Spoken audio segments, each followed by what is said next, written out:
Minsan gusto kong magsumbong sa'yo kapag pagod na ako.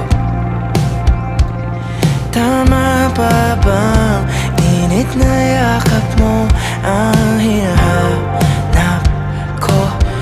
Minsan gusto ko tumawag sa'yo para lang marinig ko ang boses mo.